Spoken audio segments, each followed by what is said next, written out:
mix, you mash, you chew, you up for brunch, and finish you off for dinner or lunch. Munch, munch, dinner or lunch, munch, munch, dinner or lunch.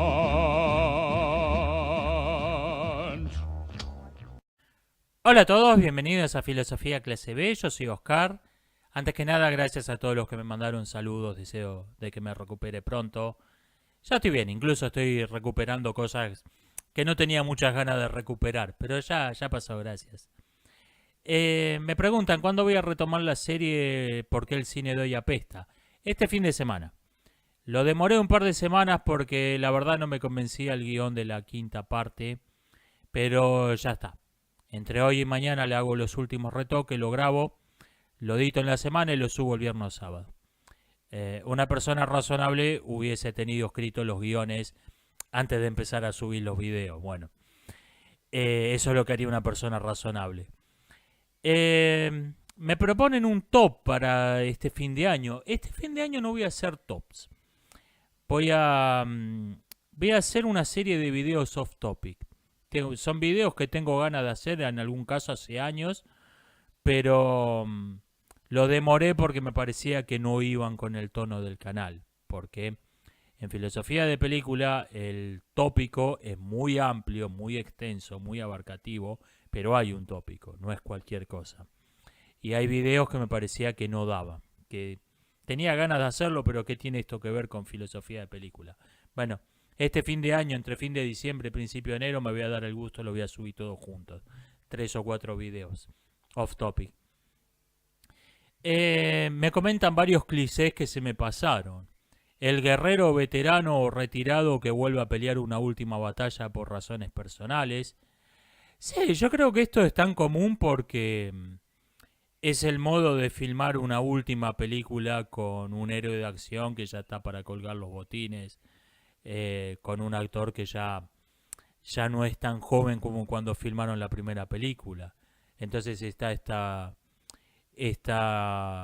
este tópico del, bueno, estaba retirado, pero vuelve a pelear una última batalla porque es una cuestión personal. Sí, por eso me parece que es tan común. El hacker que teclea ultra rápido. Creo que esto era más bien de los 90, cuando no todo el mundo estaba tan acostumbrado a las computadoras. Hoy en día ver una persona tecleando rápido no nos impresiona tanto porque todo el mundo usa computadoras. Ya no nos da la impresión de que es un nerd de la informática que debe saber muchísimo. Por eso creo que se perdió. El que yo incluiría en esta lista es el genio que escribe ecuaciones en el vidrio de una ventana. Ese creo que es un cliché que se me pasó. Y no tiene mucho sentido porque las personas que están acostumbradas a escribir ecuaciones, que la matemática, la física forman parte de su estilo de vida, de su trabajo, suelen andar con bolígrafos y libretas de apuntes encima. Entonces no necesitan escribir una ecuación con un marcador en el vidrio de una ventana. Los bandidos del bosque, supongo que se refiere a las bandas del tipo Robin Hood. El maestro cascarrabia que es blando por dentro. Ah, cómo odio este cliché. El herrero de las historias de aventuras, supongo que se refiere al herrero que resulta manejar mejor la espada que un soldado profesional, que el caballero para el que le está haciendo la armadura, el herrero. Supongo que se refiere a eso, al herrero de las aventuras. Los hermanos huérfanos. Me preguntan por qué no mencioné al Gary Stu. Nunca encontré sentido a esta diferencia entre el Gary Stu y la Mary Sue. De por sí no soy muy fan del término Mary Sue. Pero en un artículo donde trataban de explicarlo, señalaban como la principal diferencia que el Gary Stu es más propio de las historias de fantasía bélica. O sea, de las historias donde los protagonistas suele haber más personajes masculinos. El protagonista suele ser varón y el público mayoritario masculino. O sea, eso no es una diferencia. O sea, no es una diferencia entre entre una Mary Sue y un Gary Stu. Me está diciendo una diferencia propia del género, nada más. Personalmente nunca le encontré sentido. Yo uso el término Mary Sue sin especificar el sexo del personaje. Me comentan que hay una novela de Julio Verne que no leyó, que se llama Un capitán de 15 años. Sí, la leí, pero esto no entra en lo inverosímil, porque en esa época había chicos que eran... perdón.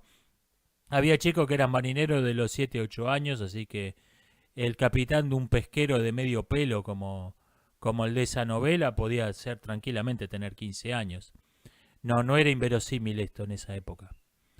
Si no la leyó no se pierde gran cosa, es básicamente una excusa del autor para hablar acerca del tráfico de esclavos en el Atlántico.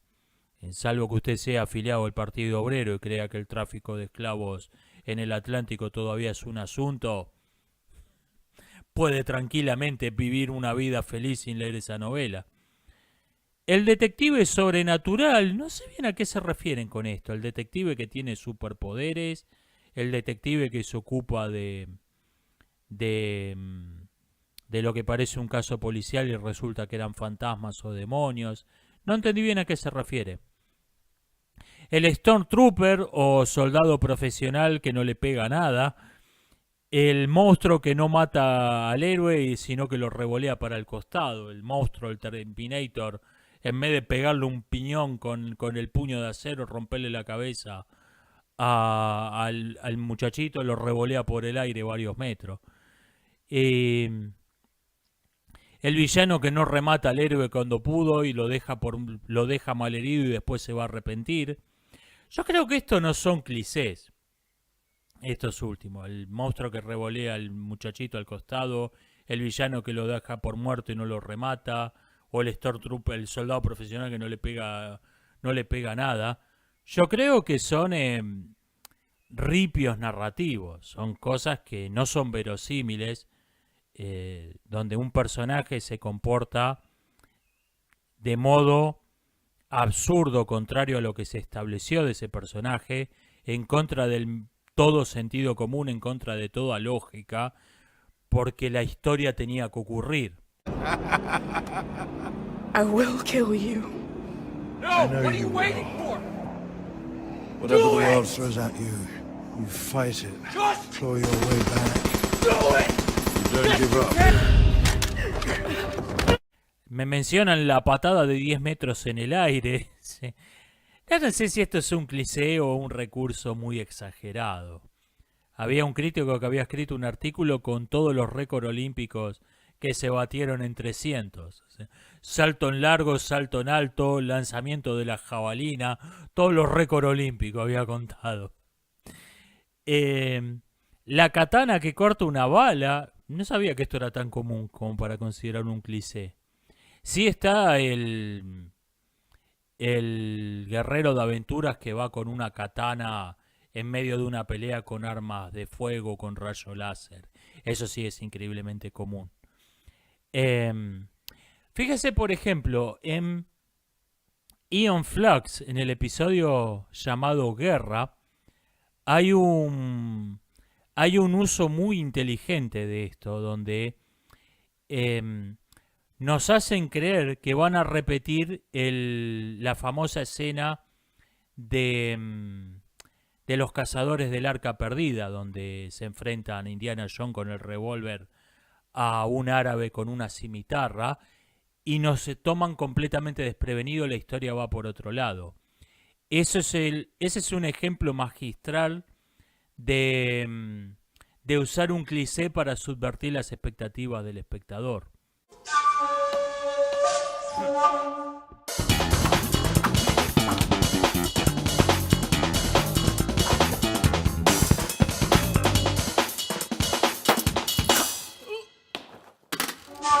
Alejandro del Sur Taller Literario dice que la Final Girl tiene el poder de la virginidad.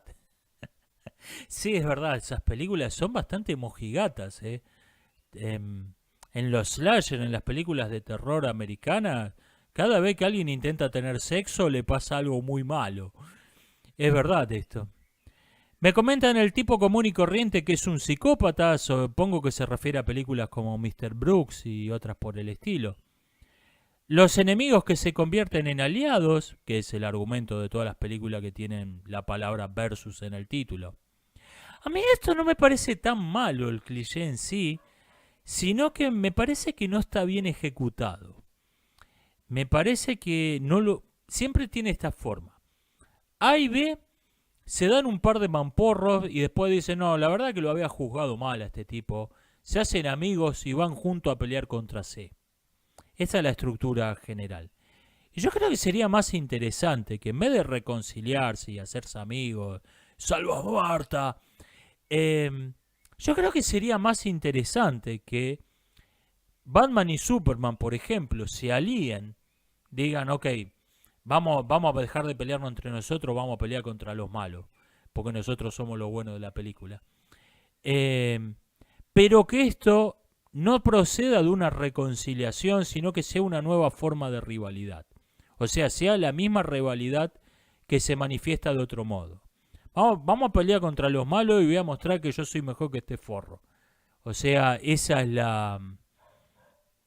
me parece que sería psicológicamente más coherente y me parece que sería una historia más interesante.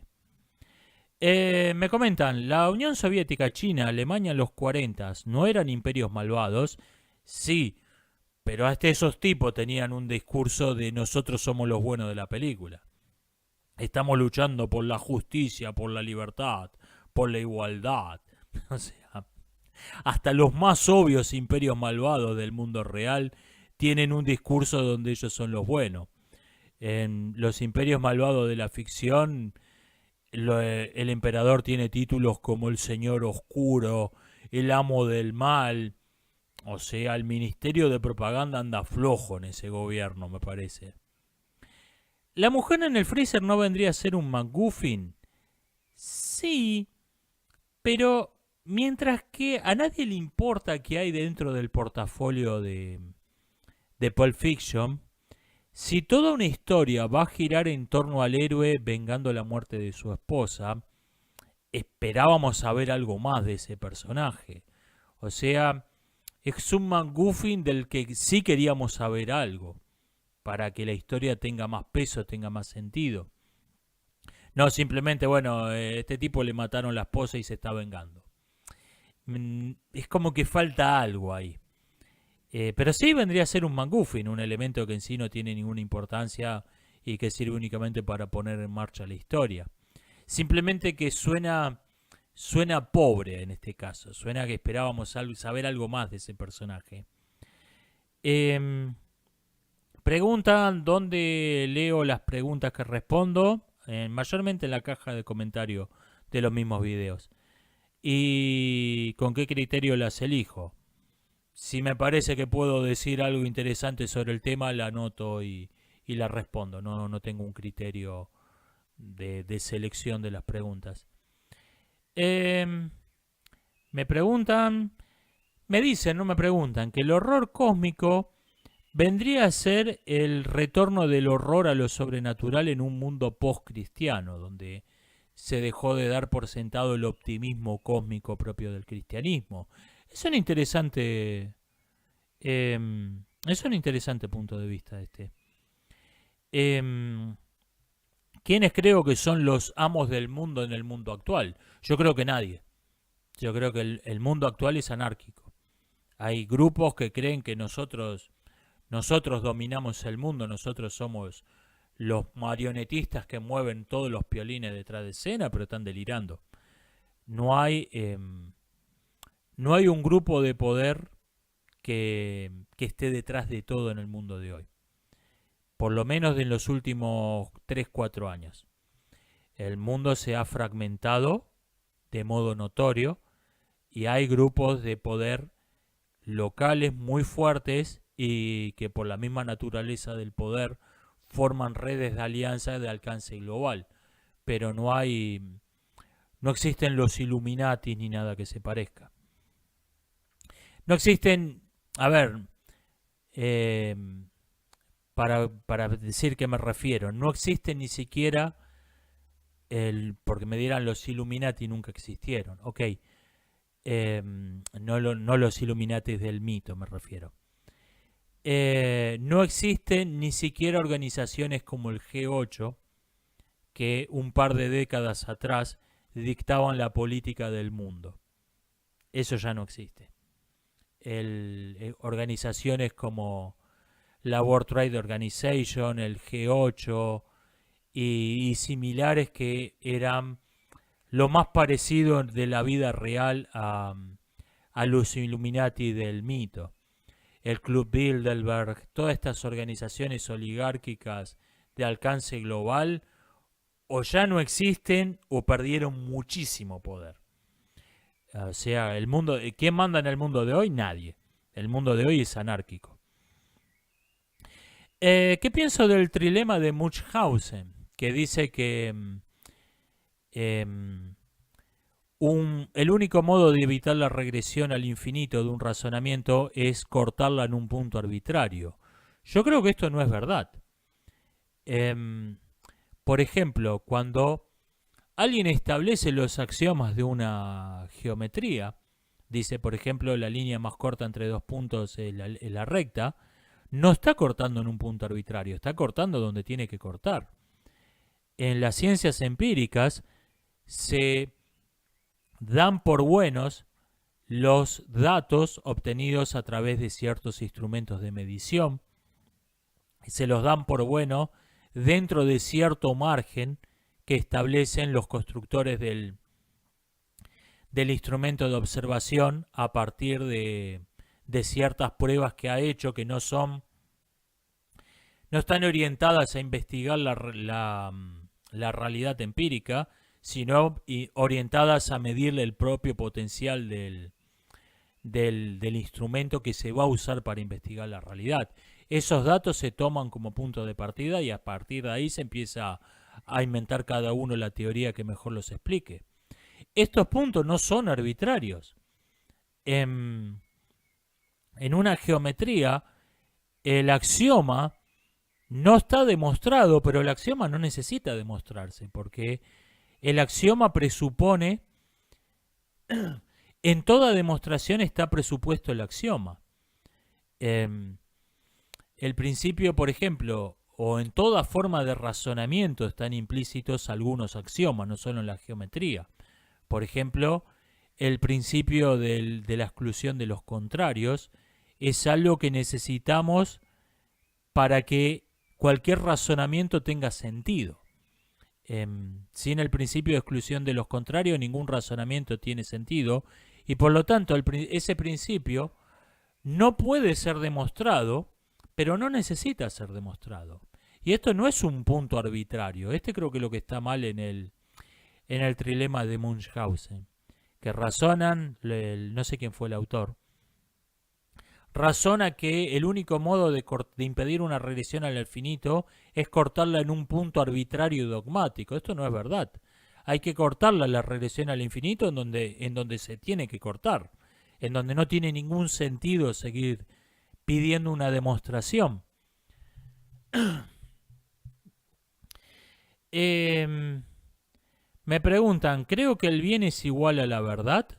No. Lo que sí creo que la mentira implica necesariamente el mal.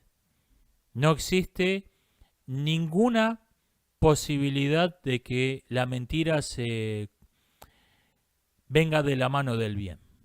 Y en esto tengo a mi favor toda la historia de la humanidad desde que hay registros históricos, exceptuando las últimas 2 décadas, donde se ha extendido la idea demencial de que mentir es algo bueno.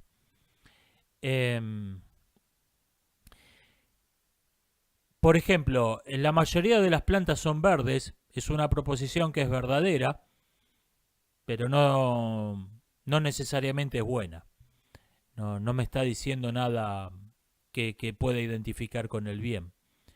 En cambio, sí puedo identificar invariablemente la mentira con el mal. Donde alguien está mintiendo, está haciendo un daño intencional y medible a otra persona. O sea, la mentira está invariablemente unida al mal. Esto sí se puede afirmar. Alguien comenta que mucha gente dice, wow, ahí tienen mi lucha. Y cuando toda colección de clásicos de la filosofía incluye el Capital y o el Manifiesto Comunista. Sí, sí. La falta de coherencia en este asunto es notoria. Cómo son el modo injustificadamente amable en que es tratado el comunismo comparado con el régimen nazifascista es asombroso. La indulgencia con la que es tratada la ideología en nombre de la cual se asesinaron más personas en toda la historia de la humanidad, o incluso probablemente se hayan asesinado en un siglo en nombre de esa ideología más gente que en nombre de cualquier otra, todas juntas a lo largo de toda la historia. Es asombroso. Es asombroso. La indulgencia con la que es tratado el comunismo es asombroso. ¿Qué pienso de Trotsky y el trotskismo? Me dicen. Vea, el mito de la revolución traicionada se podía defender con alguna verosimilitud cuando había habido una sola revolución comunista. El problema es que las ideas de Marx se han llevado a la práctica en 40 países, siempre con los mismos resultados catastróficos. Y hablar de 40 revoluciones traicionadas ya se me empieza a volver un poco cuesta arriba, ¿no? Además, incluso existiendo una sola, el mito de la revolución traicionada fue adoptado oficialmente por la Unión Soviética después de la muerte de Stalin. Stalin se convirtió en el chivo expiatorio, el que desvió la noble revolución de sus objetivos y lo convirtió en esta dictadura brutal, y ahora vamos a volver a hacer lo que se suponía que tenía que ser la Unión Soviética. O sea, después de que estuvieron décadas tratando de cargarse a Trotsky, se convirtió en el mito de la revolución traicionada del Trotsky, se convirtió en la doctrina oficial de la Unión Soviética, y esto es demostrablemente falso. Los campos de concentración, las hambrunas planificadas, los fusilamientos en masa empezaron antes de Stalin en la Unión Soviética. Lo único que hubo con Stalin fue un cambio de escala. Pero el propio Trotsky metió gente en el paredón por ser enemigos de la revolución y no tenía ningún problema con eso hasta que su viejo amigote Stalin decidió que él era un enemigo de la revolución, que él era un enemigo del pueblo. Ahí ya no le convenció tanto. Pero antes no había tenido ningún problema con mandar gente a Siberia, con exterminar familias enteras por el terrible crimen de ser propietarios de una parcela de tierra que ellos querían. Antes de eso no había tenido ningún problema.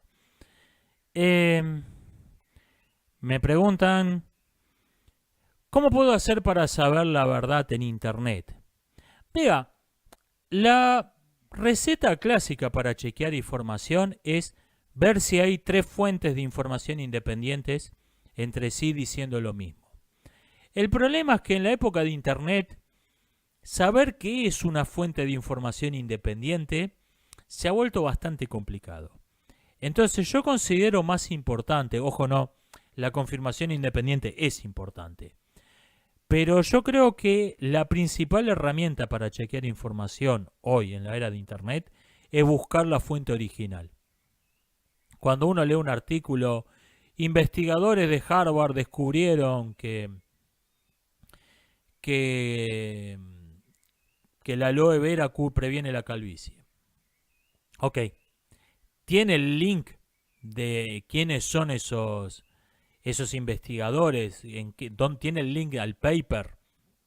Busque la fuente original y lea la fuente original, porque yo me he encontrado con artículos que decían investigación demuestra tal cosa y tenía el link al paper original. El paper original existía, la investigación se había publicado, pero cuando hice clic en el paper y lo leí, lo que decía que había demostrado no era lo que se había vuelto viral en internet. Por ejemplo, un artículo que hace un par de años, unos 3 años atrás, se volvió viral un artículo que supuestamente había dicho que los hombres no encontramos atractivas a las mujeres inteligentes. Los hombres las prefieren tontas. Era uno de los títulos que se había vuelto viral. ¿El paper existía? Sí. ¿Se había realizado una investigación? Sí. Pero cuando uno hacía clic en el paper, que por cierto tenía 75 lecturas cuando lo habían leído menos de 100 personas, y se había vuelto viral en internet, pero el paper original que estaba libre en internet lo habían leído menos de 100 personas.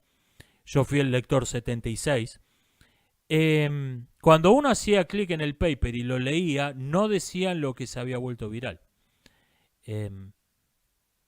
Básicamente lo que decía, simplificándolo mucho, es que las mujeres tienden a ver, cuando un hombre les parece atractivo, tienden a creer que es inteligente.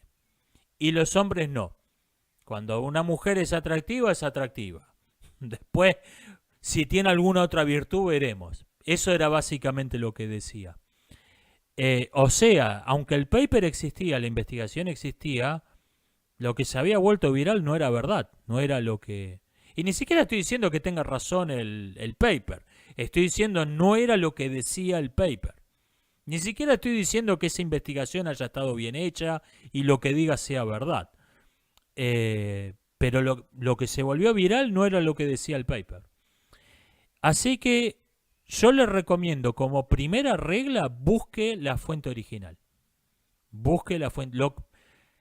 Hay un 99% de probabilidades de que cuando usted se encuentra con algo, la aloe vera previene la calvicie, hay un 99% de probabilidades de que esté leyendo una fuente indirecta.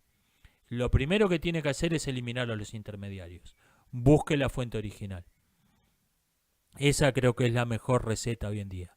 Y la confirmación independiente tampoco viene mal. ¿Qué pienso del proyecto de una ciudad utópica que están construyendo el gobierno árabe? ¿Sí? Que quieren hacer una especie de ciudad muralla rodeada de espejos. Históricamente, todo proyecto utópico delirante de este tipo terminó en tuvo uno de dos resultados. O se convirtió en un pueblo desierto, Persépolis, Persépolis la llamaron los griegos, no me acuerdo cómo se llamaba Persépolis, la que iba a ser la capital del imperio persa y nunca llegó a tener más de 5.000 habitantes. O Forlandia en Brasil, se convierten en pueblos fantasmas porque no resultan atractivos vivir ahí y la gente a la que por ahí le dio el gobierno, le dio gratis una vivienda, la vende y se va. Empieza esto y el que la compra la revende más barata hasta que el valor empieza a caer hasta llegar a cero. O bien se convierten en barrios marginales extraordinariamente violentos, como Ciudad de Dios en Brasil también, que surgió de un proyecto utópico de crear la ciudad perfecta. El problema es que la ciudad perfecta no entraba para la gente, no alcanzaba para la gente que iba a vivir ahí, entonces empezaron a construir ranchos en medio de la calle, terminó siendo una de las favelas más violentas de Brasil. Lo mismo pasó en menor escala en Brasilia, el desastre no fue tan grande, pero tuvieron el mismo problema en la capital. Y les pasó a los ingleses con Puerto Moresby en Nueva Guinea, que en 2005 era el peor lugar para vivir del mundo, incluyendo zonas de guerra. O sea, era preferible vivir en Bagdad bajo los bombardeos que vivir en esa ciudad. Ese es uno de los dos resultados que pueden tener estos proyectos utópicos, y así es como va a terminar la ciudad de los sueños de estos reyesuelos árabes.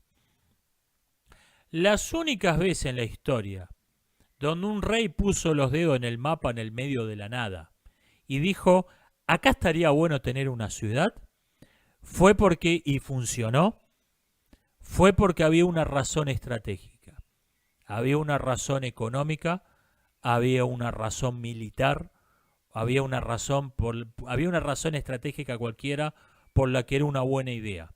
Vamos a fundar una ciudad acá. Alejandría, Bagdad, Buenos Aires en cierto sentido. Había una razón para que tenía sentido fundar una ciudad ahí en el medio de la nada. Pero estos delirios utópicos de vamos a crear la ciudad perfecta, invariablemente terminan en un desastre. Invariablemente.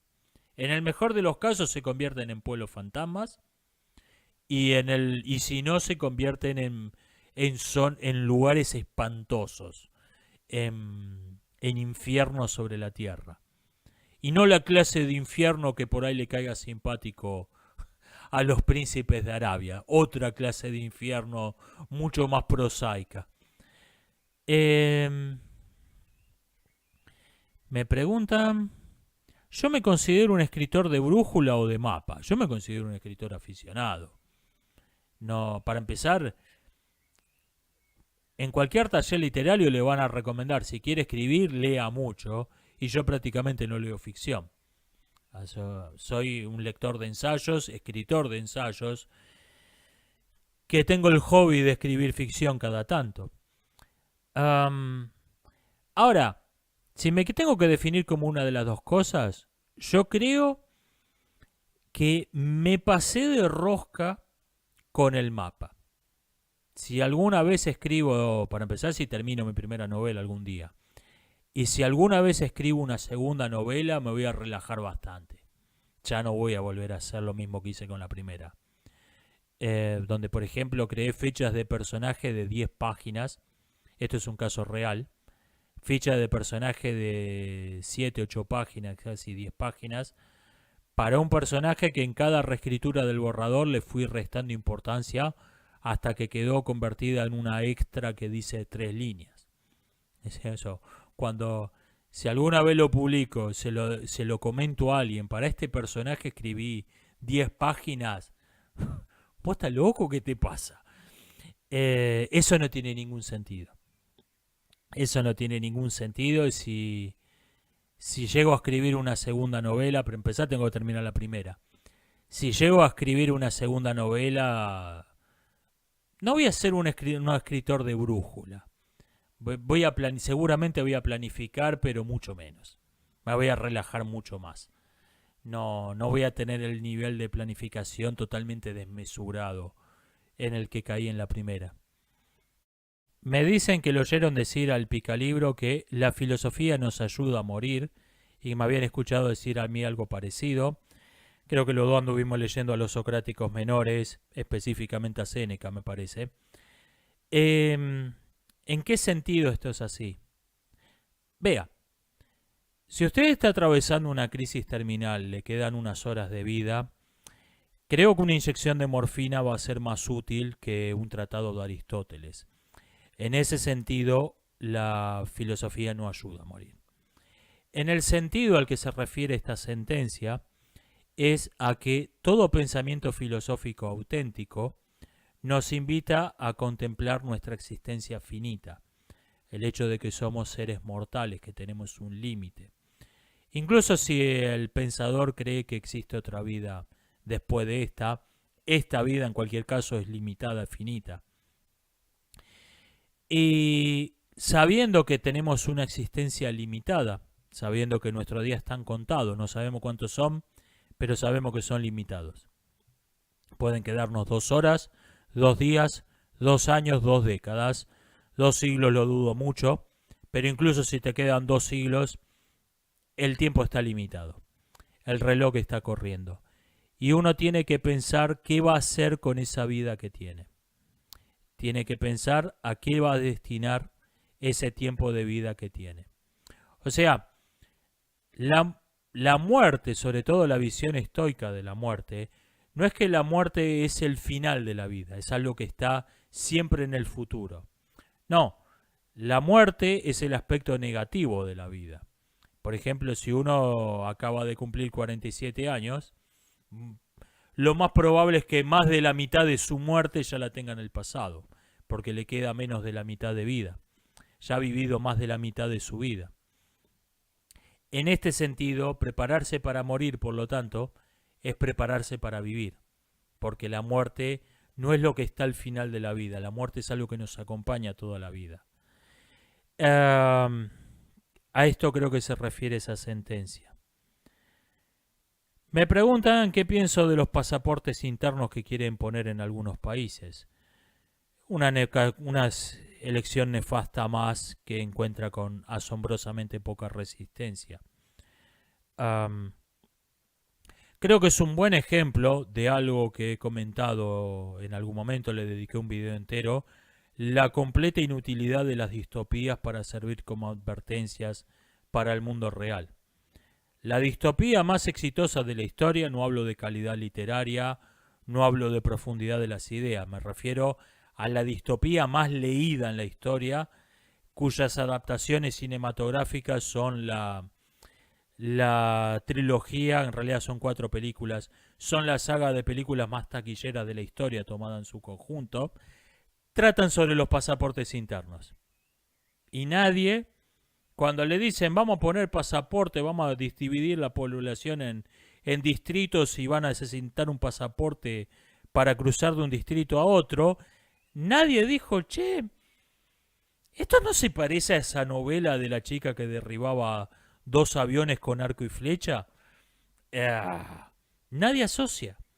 Por lo tanto, esas advertencias son completamente inútiles, porque nadie las asocia con lo que pasa en el mundo real. Son advertencias que caen por completo en oídos sordos. Me preguntan qué pienso de William James. Es un autor al que conozco muy poco y por fuentes indirectas, así que prefiero no comentar gran cosa.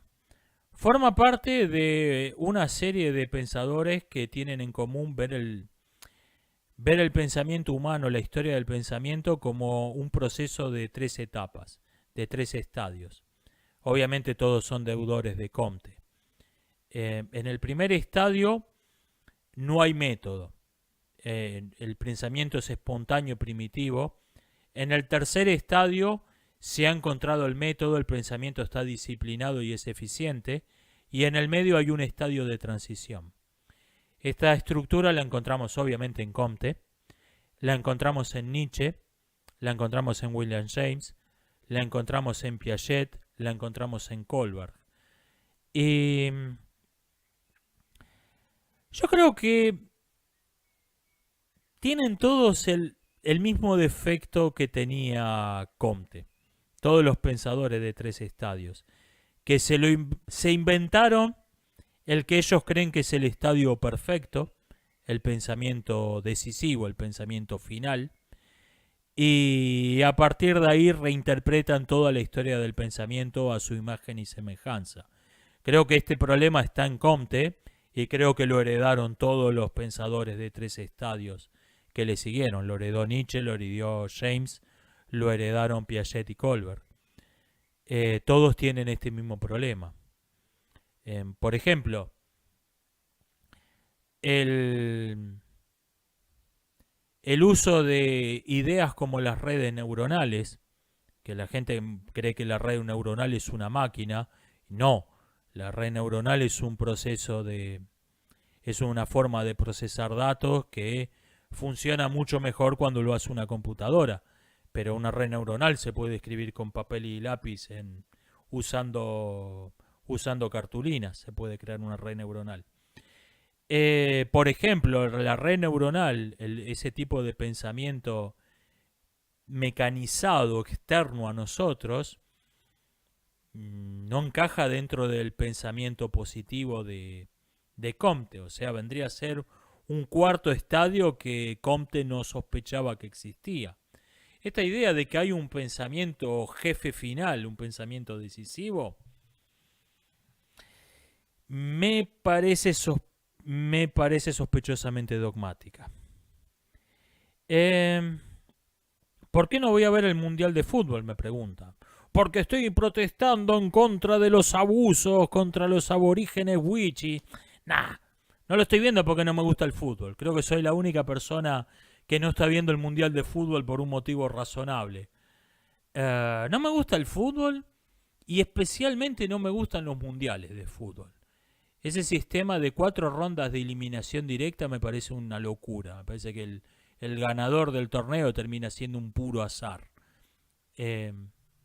Por ejemplo, supongamos que hay un equipo de fútbol que es tan bueno que tiene un 75% de probabilidades de ganarle a cualquier rival.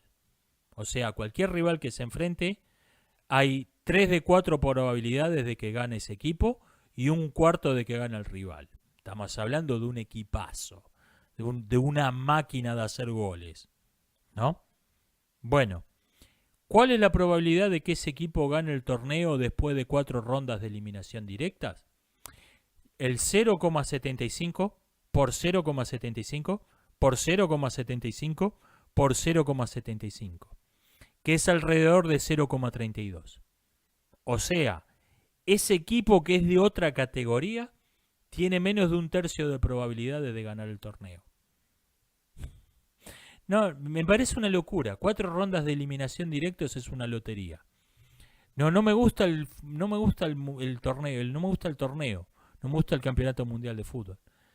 Y además no soy tan fan del fútbol, además, al margen de esto.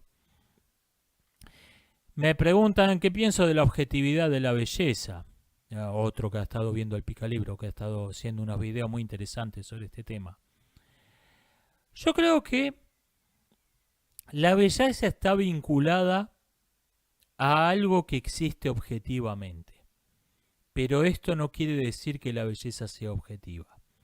El relativismo estético se puede defender con mejores argumentos que el relativismo moral.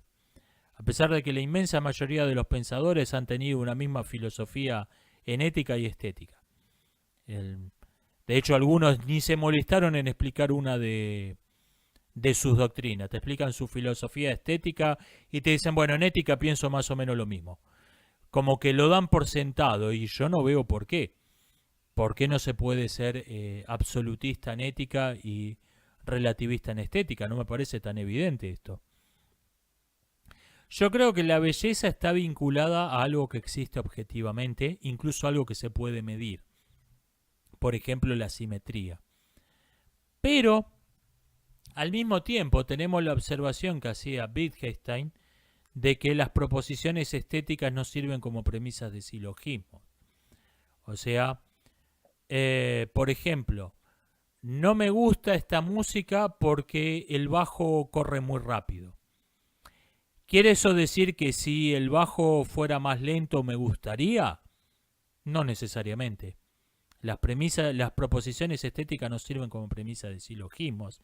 Y si la belleza fuese objetiva, deberían servir como premisa de silogismo.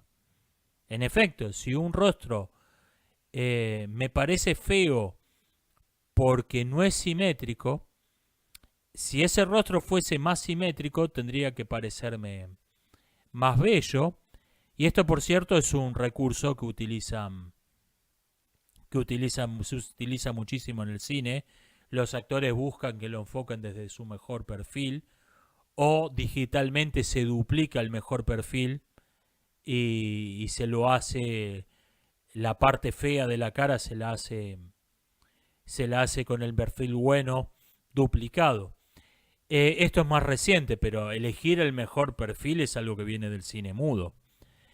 Y, o sea, tiene algún sentido, pero me parece que no necesariamente es el caso. Me parece que no necesariamente es el caso. Y si la belleza existiera objetivamente, entonces todos estos razonamientos, no me gusta este rostro porque no es simétrico. No me gusta porque tiene los labios demasiado carnosos. Quiere decir que si ese mismo rostro tuviera los labios más chicos, fuera más simétrico, ¿me gustaría? No necesariamente. Y me parece que si la belleza existiera objetivamente, esto tendría que ser necesario como un teorema geométrico. Y no lo es. Sí creo que la belleza está necesariamente vinculada a algo que existe objetivamente, a algo que tiene existencia real. Sí creo en esto. Pero no necesariamente que la belleza es objetiva, no es lo mismo. Me preguntan sobre el experimento imaginario del bromista en el laboratorio, que este experimento mental que había pensado este tipo que siempre me olvido cómo se llama. Bueno, después lo pongo en un subtítulo. Había imaginado un laboratorio donde alguien tiene tres compartimentos de agua separados por dos compuertas. En uno hay agua coloreada de azul, en otro coloreada de roja, en otro coloreada de verde. A la noche un bromista abre las compuertas y al otro día encuentra todo el agua mezclada. Y el científico se pregunta, ¿el bromista abrió primero la compuerta A, mezcló el agua roja con la verde, y después abrió la compuerta B y mezcló el agua azul? ¿O abrió primero la compuerta B, mezcló el agua verde con la azul y después mezcló el agua roja, abrió la compuerta A? ¿O abrió las dos al mismo tiempo? No tiene modo de saberlo porque el resultado final va a ser el mismo. Entonces hay tres hipótesis. El bromista abrió primero la compuerta A, el bromista abrió primero la compuerta B, o el bromista abrió las compuertas al mismo tiempo y no tiene modo de saber cuál es la verdad porque no tiene suficiente información empírica. Bueno, este es el experimento imaginario del bromista en el laboratorio. Lo que me dicen es que la ciencia se basa en experimentos replicables. El bromista en el laboratorio no es replicable y por lo tanto esto no es una objeción en contra de la ciencia. En un sentido limitadísimo de lo que es la investigación científica, o sea, la ciencia se basa en experimentos replicables, tendría usted razón, pero el problema es que hay muchas áreas de investigación donde este no es el caso. La historia que usted mismo menciona, la geología, la paleontología, la arqueología, la cosmología. Uno no puede inventar un universo en el laboratorio para ver si su teoría sobre el Big Bang es correcta. Y además, ciencias como la física, como la química, se han vuelto interdependientes cada vez más con el tiempo, se volvieron interdependientes con la astronomía y por lo tanto con la cosmología. Pongo un ejemplo obvio de esto, el helio se descubrió antes en el Sol que en la Tierra, de ahí su nombre. O sea, lo que usted dice tiene sentido, pero está partiendo de una visión muy limitada de lo que es la investigación científica que hoy en día no defiende casi nadie. Esto de que esta idea que la ciencia se basa en experimentos replicables, hasta donde se puede, en cualquier caso esto sería un ideal, pero hoy en día hay consenso en que la investigación científica abarca más que esto, es más abarcativa y hay áreas importantísimas donde es imposible hacer experimentos. Gracias por su comentario, es una objeción interesante. Voy dejándolo por acá, nos estamos viendo hasta la próxima.